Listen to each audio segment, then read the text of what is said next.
وبركاته. بسم الله الرحمن الرحيم. الحمد لله رب العالمين. اللهم صل وسلم على سيدنا محمد الأمين وعلى آله وأصحابه الغر الميامين وعلى التابعين وتابع التابعين ومن تبعهم بإحسان إلى يوم الدين. قالوا سبحانك لا علم لنا إلا ما علمتنا إنك أنت العليم الحكيم ولا حول ولا قوة إلا بالله العلي العظيم. رب اشرح لي صدري ويسر لي أمري واحلل عقدة من لساني يفقه قولي وثبت لساني واهدي قلبي بحق سيدنا محمد.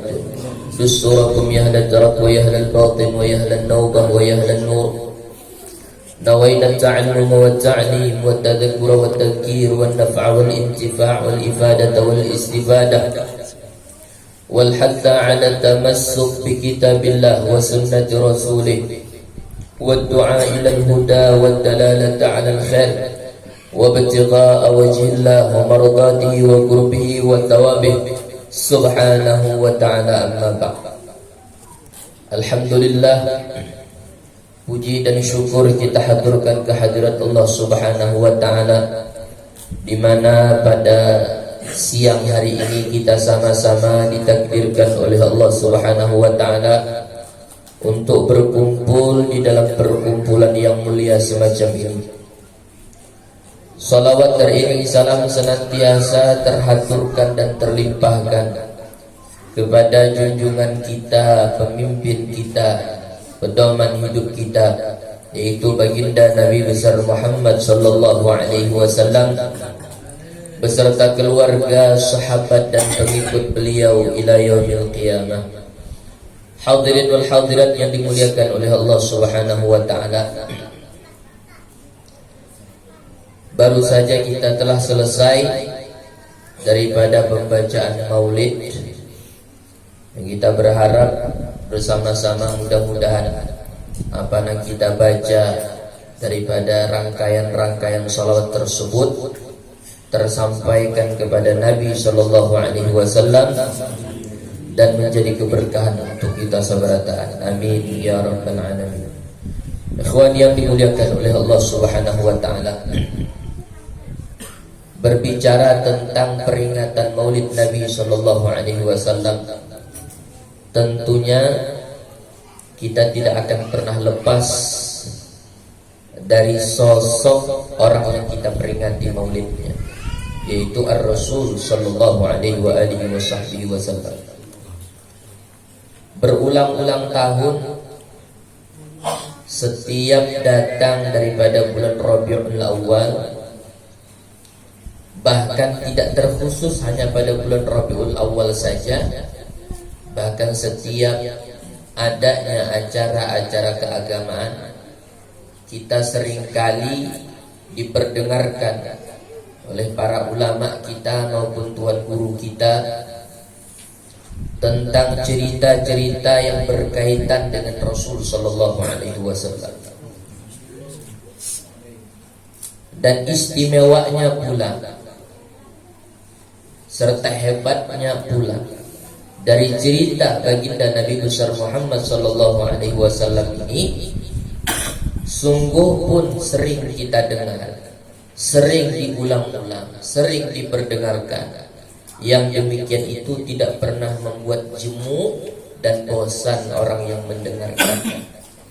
Justru semakin diceritakan, semakin diperdengarkan, semakin diulang-ulang, di situ terdapat sir, di situ terdapat sebuah kenikmatan tersendiri yang Allah letakkan tatkala kita menceritakan tentang sosoknya Nabi Muhammad sallallahu alaihi wasallam.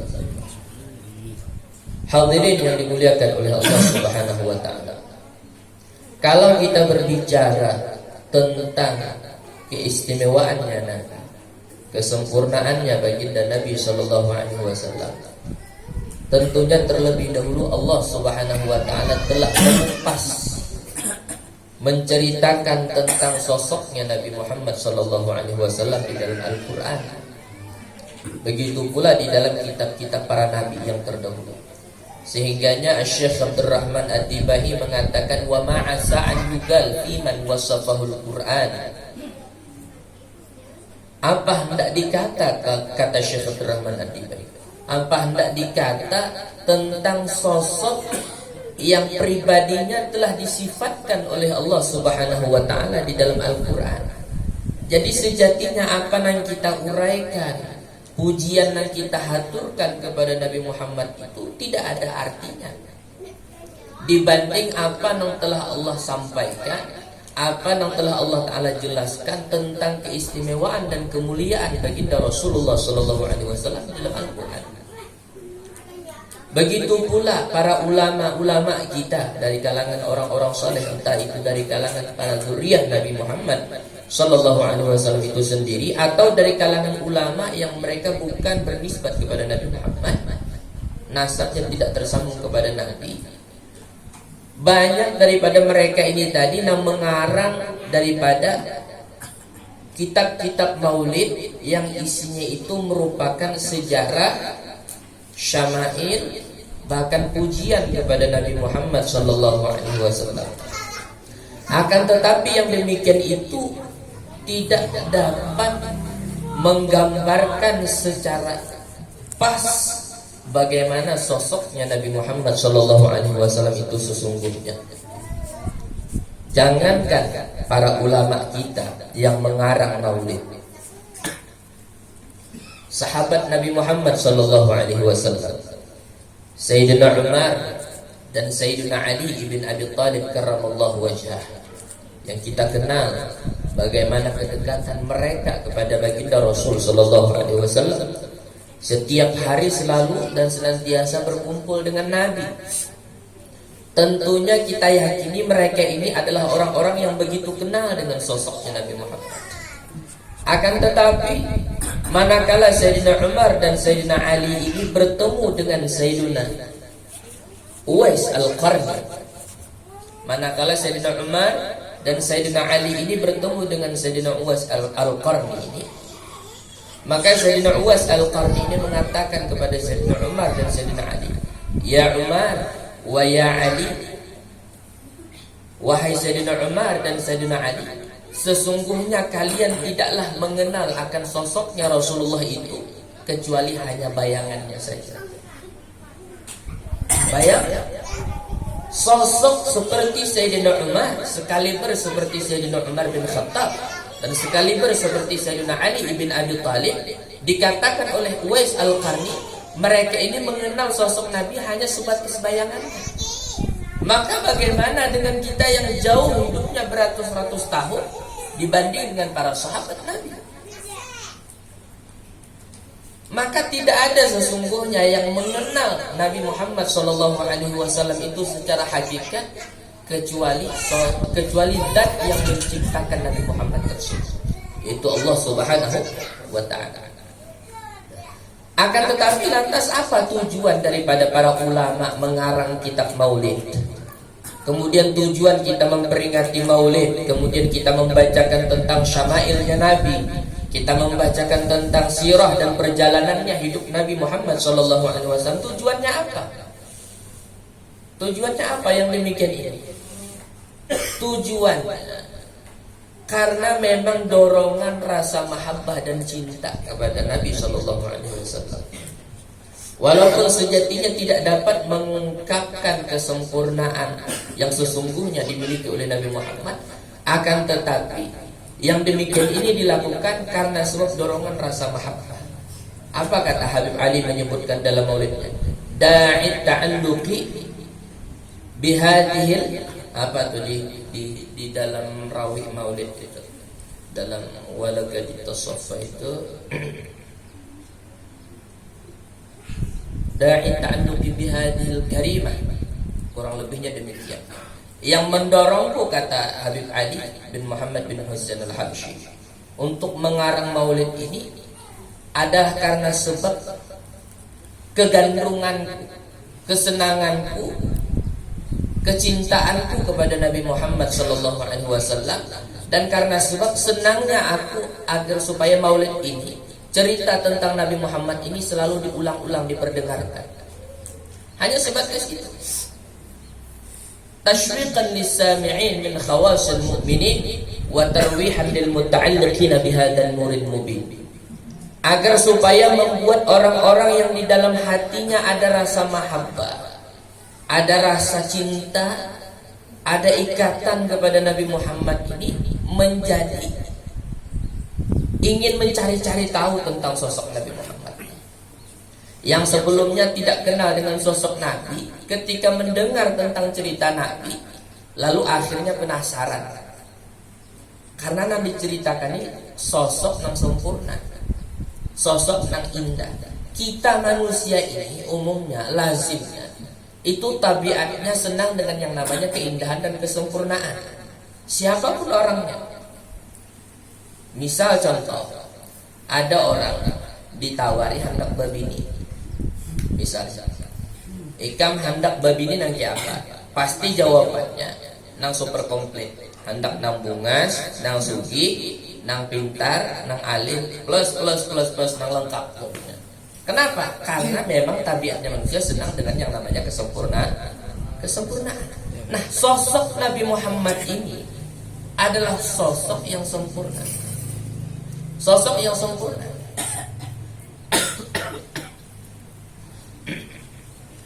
Dikatakan oleh Imam Busiri di dalam Nasidah Burdahnya, "Fahuwa alladhi tamma ma'nahu wa suratuhu, thumma istafahu habiban bari'un nasami, munazzahun an syarikin fi mahasinihi, fajawharul husni fihi ghairu munqasim." Fahuwa alladhi tamma ma'nahu wa suratuhu, dia Nabi Muhammad. Tamma ma'nahu wa suratuhu, sosok yang sempurna zahir dan batinnya.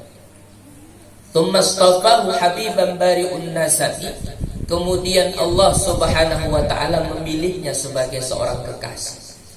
Munazzahun an syarikin fi mahasinihi, beliau munazzahun, tersucikan, an syarikin fi mahasinihi, daripada sekutu.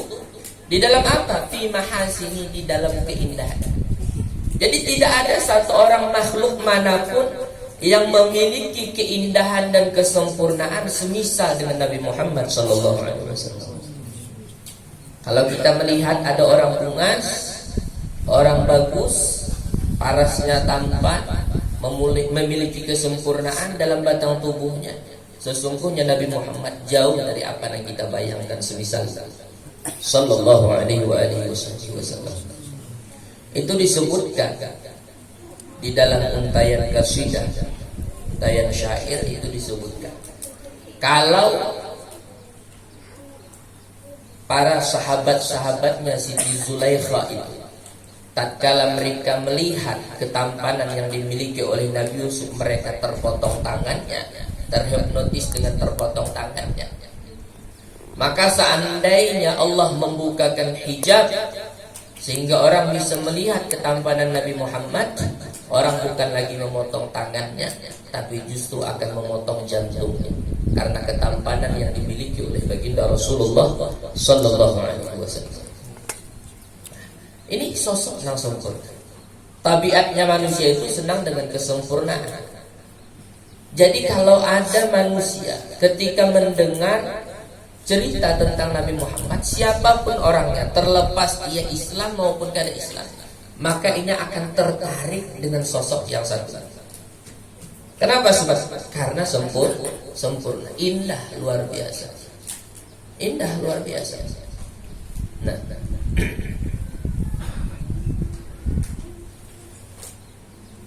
jadi siapa yang mendengar tashwiqan lisami'in, siapa yang mendengar akan keindahan, kesempurnaan Nabi Muhammad ini, maka ini akan merasa tertarik dan terpana dengan keindahan tersebut, sehingganya membuat orang yang mendengar akan berusaha untuk mencari-cari tahu.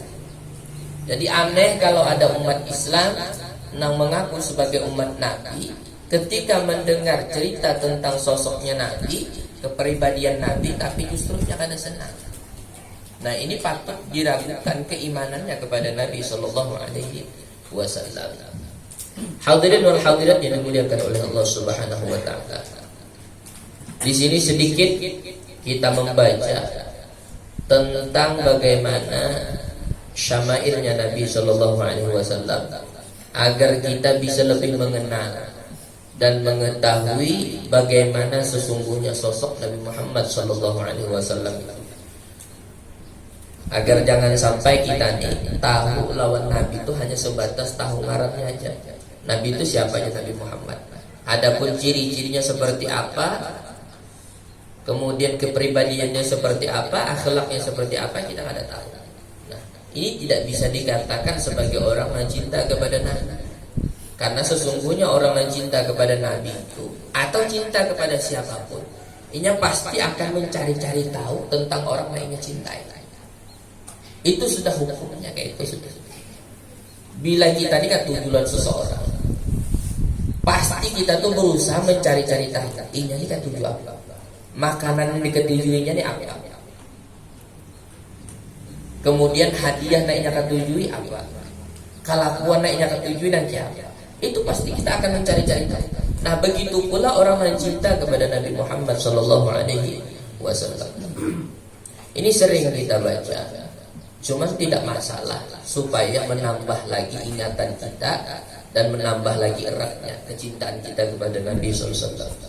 Wa kana sallallahu alaihi wasallam ahsanan nasi khalqan wa khuluqan. Adalah Nabi sallallahu alaihi wasallam itu ahsanan nasi khalqan wa khuluqan. Paling indahnya manusia baik dari segi akhlak maupun dari segi bentuk fisiknya. Jadi Nabi ini fisiknya sempurna dan indah. Mulai sudah Nabi ini mulai di dalam kandungan itu sudah terlihat keistimewaan yang Allah berikan kepada beliau. Sampai tak kala beliau dilahirkan oleh ibunya Sayyidatina Aminah radhiyallahu taala anha, apa disebutkan dalam maulid? Wahina baraza min batni ummihi baraza rafi'an tarfahu ila as-sama' mu'miyan bidzalika ar-raf'i ila anna lahu syarafan ala majdihi wa sama. Wahina baraza min batni ummihi, tatkala beliau terlahir daripada perut ibunya. Baraza rafi'an tarfahu ila sama, tatkala beliau lahir dari perut ibunya, maka saat itu beliau menengadah ke langit. Baraza rafi'an tarfahu ila sama, beliau langsung menengadah ke langit. Mu'miyan bidzalika raf'i ila anna lahu syarafan ala majdihi wa sama. Yang demikian itu memberikan isyarat bahwa beliau ini adalah sosok yang cikal bakal mempunyai kedudukan yang tinggi di hadapan Allah Subhanahu wa taala. Nah, ini sosoknya Nabi.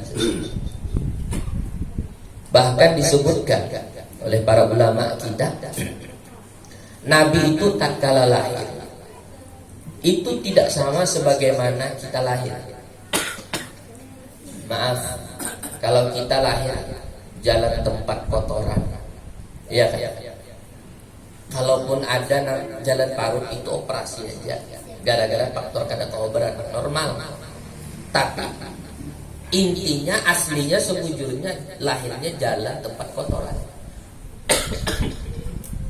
Adapun sosok Nabi Muhammad tidak semacam itu. Bahkan dikatakan oleh para ulama, seluruh para anbiya itu lahir tidak seperti sebagaimana tempat keluarnya kita lahir. Para nabi itu lahir tidak di jalan tempat keluar kotoran kita. Kadang-kadang itu dikatakan para nabi itu lahir itu, tempatnya itu jarak antara pusat dan kemaluan.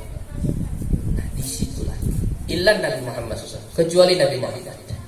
Jadi disebutkan oleh para ulama, Nabi Muhammad itu dilahirkan ketika lahir di atas perut itu bagian tulang rusuk sebelah kiri. Nah, di situ langsung berada di atas itu. Tatkala lahir langsung pandangannya menatap ke atas langit, memberikan isyarat kata Habib Ali bahwa beliau adalah sosok yang mempunyai kedudukan tinggi di hadapan Allah Subhanahu wa ta'ala. Nah ini hebatnya Nabi Muhammad. Adalah kita namanya gitu.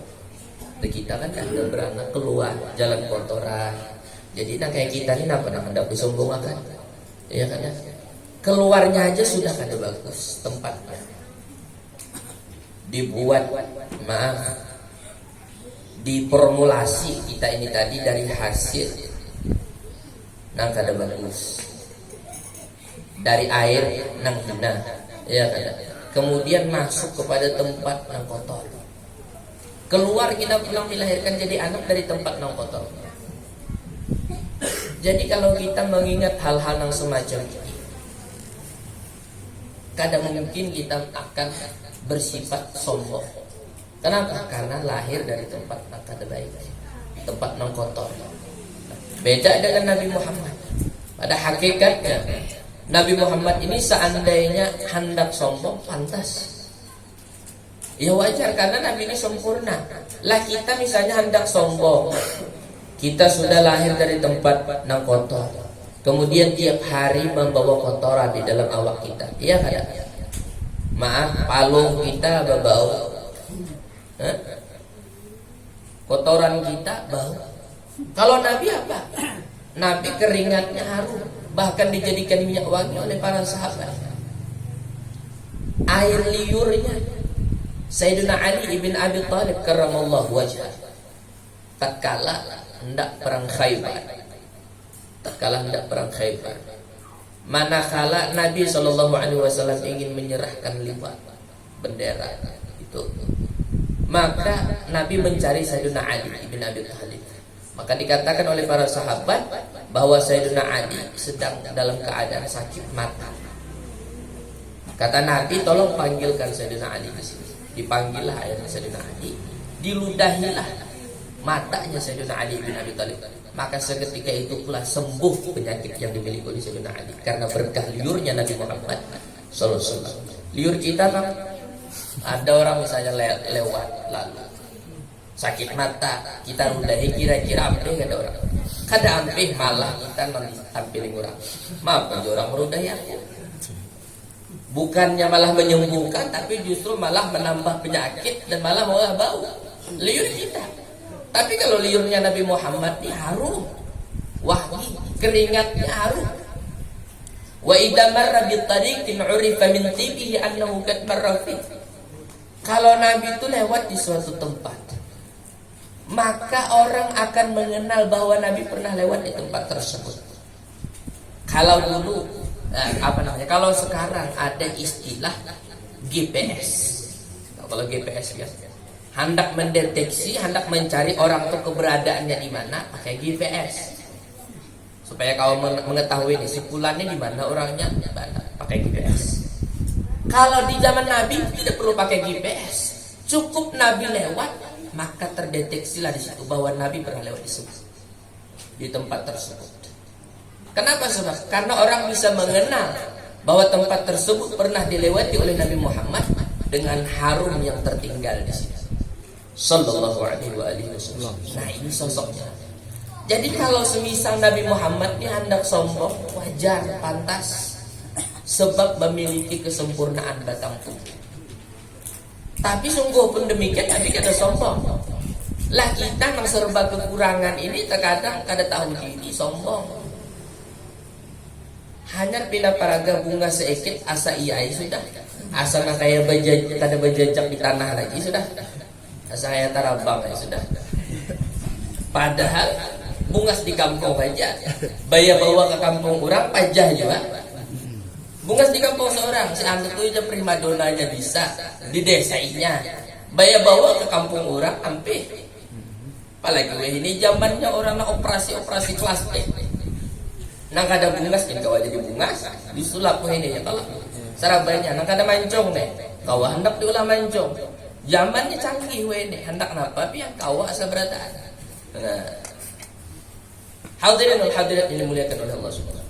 Nah jadi Nabi ini ahsanan nasi khalqan wa khuluqan, sosok pribadi manusia yang paling indah baik akhlaknya maupun bentuk fisik. Wa ahdahum ilal haqqi turuqa ay wa a'rafahum ila turuqil haqq. Nabi adalah sosok pribadi yang paling mengetahui jalan kebenaran. Jadi kalau hendak mengukur kebenaran itu, maka yang jadi tolak ukurnya adalah baginda Nabi Shallallahu Alaihi Wasallam. Kalau mengukur kepada yang lain, tidak ada jaminan itu benar atau tidak. Kecuali mereka-mereka yang jalan hidupnya bujur-bujur berkiblat kepada Nabi Muhammad Shallallahu Alaihi Wasallam. Tapi kalau kada bujur-bujur berkiblat kepada Nabi, tidak ada jaminan itu benar atau tidak. Nah, makanya Al-Imam Junaid Al-Baghdadi itu pernah mengatakan at-turuq kulluha masdudah illa ala man iqtafa athar Rasul sallallahu alaihi wasallam.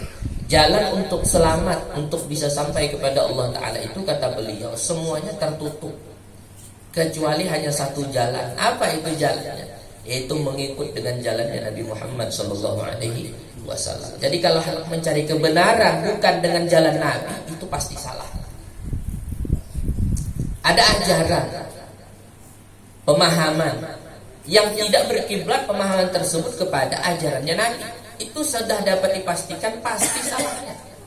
Kenapa? Sebab karena wa ahdahum ilal haqqi turuqa ay wa a'rafuhum ila turuqil haqq. Karena hanya Nabilah yang paling mengetahui dan mengenal jalan kebenaran tersebut. Yang lain tidak. Yang lain tidak. Bapak berartinya para ulama itu kada tahu jalan kebenaran. Mereka itu bisa tahu jalan kebenaran karena mengikut dengan Nabi. Karena mengikut dengan jalannya Nabi. Nah, jadi tolak ukurnya, pertimbangannya, yang menjadi batu dacingnya itu dalam kebenaran ini adalah sosoknya Nabi Shallallahu Alaihi Wasallam. Makanya para ulama-ulama kita terdahulu, mereka itu kenapa jalan hidupnya senantiasa lurus, benar, istiqamah di dalam kebaikan, tidak pernah melenceng. Karena mereka senantiasa menghidupkan ruhaniyah Nabi di dalam diri mereka. Mereka senantiasa menghidupkan sosoknya Nabi Muhammad itu di dalam kepribadian mereka. Di dalam setiap langkah perbuatannya senantiasa mereka hadirkan sosoknya Nabi Muhammad Sallallahu Alaihi Wasallam. Maksudnya kayak apa? Maksudnya kayak apa ini? Maksudnya, bila hendak melakukan kebaikan, bila hendak melakukan perbuatan, maka selalu yang jadi barometer dan ukurannya adalah Nabi. Ini aku nih hendak makan misalnya, maka ketika hendak makan yang jadi ukurannya Nabi. Nabi nanti apa makannya? Dengan tangan kanan, cuci tangan terlebih dahulu, kemudian baca doa, makan dengan tangan kanan, ya kada, dengan duduk sebagaimana yang diajarkan oleh Nabi. Itu namanya menghidupkan rohaniyah Nabi dalam kehidupan, menjadikan ukuran Nabi ini di dalam setiap langkah kehidupan kita. Sehingganya ketika kita melakukan yang demikian, maka akan bertambahlah rasa mahabbah di dalam hati kita kepada Nabi Sallallahu Alaihi Wasallam. Ini kayak apa hendak Nabi cinta lawan Nabi, kayak apa hendak senang ketika mendengar cerita Nabi, kayak apa hendak meneteskan air mata ketika mendengar tentang sosoknya Nabi Muhammad, kalau tidak pernah berusaha untuk mencontoh dan meneladani terhadap Nabi Sallallahu Alaihi Wasallam. Ada sebuah kaidah fikih yang menyebutkan ma la yudraku kulluh la yutraku kulluh. Sesuatu yang tidak bisa kita gawi sabarataan, maka jangan ditinggalkan sabarataan. Artinya sunnah Nabi, gawian Nabi, apa yang dicontohkan oleh Nabi, yang tidak bisa kita kerjakan, tidak bisa kita contoh sabarataan, maka setidaknya jangan kita tinggalkan sekaligus sabarataan. Harus ada yang kita gawi, yang kita contoh. Apa yang kita mampu, yang mudah bagi kita dulu kita usahakan. Nang makan tangan kanan, minum tangan kanan, baca doa, cuci tangan, berbismillah, ya kada berduduk. Itu sunnah-sunnah nang halus, nang sebenarnya sebaratan orang pun mampu untuk menggawinya. Pakai siwak termasuk daripada sunnah Nabi. Itu sunnah-sunnah nang halus, nang mampu seberatan. Ada aja nang kada kau menggawi. Nang kada kau menggawi itu nang memang tidak ada kesungguhan di dalam hatinya untuk mahabbah dan cinta kepada Nabi. Ada orang misalnya, ini disiwak misalnya, atau misalnya mendawamkan wudu, mengistiqamahkan senantiasa berwudu dalam setiap keadaan. Itu hal-hal yang sifatnya ringan. Ada orang nang kada kawa. Nang kada kawa itu bukan anggota tubuhnya nang kada kawa, tapi hatinya nang lemah di dalam mencintai Nabi, sehingga membuat batang tubuhnya lemah untuk meneladani kepada Nabi Sallallahu Alaihi Wasallam. Orang-orang dahulu itu senantiasa mendawamah wudu, menjaga wudu. Bila putus batal wudu langsung wudu. Bahkan kada sempat batal tajdid wudu, memperbarui wudu. Bahkan dianggap celak dan sesuatu yang hina manakala orang ini katuju pembatalan wudu. Itu dulu kita mendengar cerita daripada Al-Habib Hashim Kamal As-Segaf, Allah yarham, meninggal beliau. Manakala beliau menceritakan tentang sosok gurunya, yaitu Al-Habib Salim bin Abdullah bin Umar Asy-Syafi'i, yang bergelar dengan Sultanul Ulama, rajanya para ulama. Itu kata Habib Hashim Kamal, sosok Habib Salim ini, semasa kami belajar, kata beliau, itu beliau paling tidak senang melihat ada santrinya yang selepas antara maghrib dengan isya itu berwudu. Kenapa sebab? Karena ini merupakan tanda bahwa santri ini termasuk orang yang kada bujur-bujur di dalam beribadah, sehingga maulah capat pembatal. Orang yang kada terbiasa beribadah itu katuju pembatal. Setumat-setumat bakatun, setumat-setumat bakatun, setumat-setumat batal. Itu memang karena sebab tidak terbiasa lama dalam ibadah. Kada terbiasa berwirid panjang, kada terbiasa beramaliyah banyak, itu biasanya rancak pengantutan, rancak pembatalan. Nah, Habib Salim ini termasuk ulama yang kada senang bila melihat orang nakeke. Orang-orang dahulu itu luar biasa menjaga wudunya. Bahkan sekian puluh tahun terkadang kada pernah batal wudu. Ini kan termasuk ya kada usahlah kita misalnya sampai sekian puluh tahun kada batal wudu. Cukup kita menjaga wudu itu sudah termasuk daripada sunnah Nabi Muhammad SAW. Karena orang yang menjaga wudunya itu dijaga oleh Allah Ta'ala. Allah Subhanahu Wa Ta'ala berfirman kepada Nabiullah Musa alaihissalam. Kata Allah, wahai Musa, idza asabatka musibah wa anta ala ghairi tahurah fala talumanna illa nafsak. Wahai Nabi Musa, kalau engkau ditimpa satu musibah sedangkan engkau dalam keadaan tidak suci, artinya kada berwudu, maka ketika itu jangan engkau salahkan siapa-siapa kecuali diri engkau sendiri. Karena engkau tidak membentengi diri engkau dengan wudu. Karena wudu ini merupakan perisai. Jadi istiqamahkan wudu, jaga wudu. Nah, apalagi yang biasa misalnya takana belasi, rancak kerasukan, itu bagus dibiasakan jangan putus wudu. Karena hal-hal yang semacam itu biasanya masuk kepada orang-orang yang dalam keadaan kotor, yang berhadas. Orang kada berwudu itu kan artinya orang berhadas kecil. Nah, orang-orang yang berhadas ini, orang-orang yang dalam keadaan kotor ini rentan dimasuki oleh syaitan. Nah, jadi kalau kita hendak solusinya apa aja caranya supaya jangan lemah duluan, jangan supaya cepat kasurupan dan sebagainya. Dawamkan dulu, istiqamahkan dulu. Di samping kita menjaga wirid-wirid kita, menjaga wirid amalia, wirid-wirid yang membentengi diri itu dijaga dan diamalkan. Inilah sedikit cuplikan daripada sosoknya Nabi Muhammad SAW. Mudah-mudahan apa yang kita sampaikan ini lebih menambah lagi kecintaan kita kepada Nabi SAW, dan Allah Subhanahu Wa Taala menganugerahkan kepada kita hidayah dan taufik serta istiqamah untuk senantiasa mencontoh dan meneladani Nabi Muhammad SAW hingga akhir hayat kita dalam keadaan husnul khatimah. Amin ya rabbal alamin. Mungkin itu saja yang bisa kita sampaikan. Salah dan khilafnya banyak-banyak minta halal, minta ridha. Wal afu minkum. Assalamualaikum warahmatullahi wabarakatuh.